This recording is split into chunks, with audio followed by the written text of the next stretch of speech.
ചെലപ്പോ കാണാൻ പറ്റൂ? കാണണോടാ? കാണണം. വഴിയുണ്ടാക്കാം ഈ ലവന്തൂർമന. മോനെ അങ്ങോട്ട് പോണ്ട. ആ ചേച്ചിയുടെ എന്തൊരു നോട്ടം. അടുത്തത് ഇതാണ് ലവന്തൂർമന. ഇവിടെ യക്ഷിയുണ്ടാവൂ? ഇവിടെ യക്ഷിയുണ്ടാന്ന് അറിഞ്ഞൂടാ. പക്ഷേ സീമന്തിനി എന്ന പെൺകുട്ടിയെ ഇവിടെ വെച്ച് ആത്മഹത്യ ചെയ്തതാണ്. അവളുടെ പ്രേതത്തെ രാത്രി പലരും ഇവിടെ കണ്ടിട്ടുണ്ട്. അപ്പ രാത്രി വരെയും കാത്തിരിക്കണം.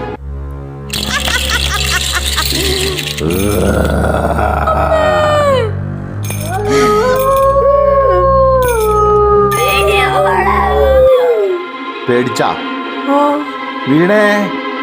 ഇതാണ് സീമന്തിനി. റോഹനെന്തി? അവൻ പുറത്തോട്ട് പോയി. ചേച്ചിയുടെ പേരെന്താ?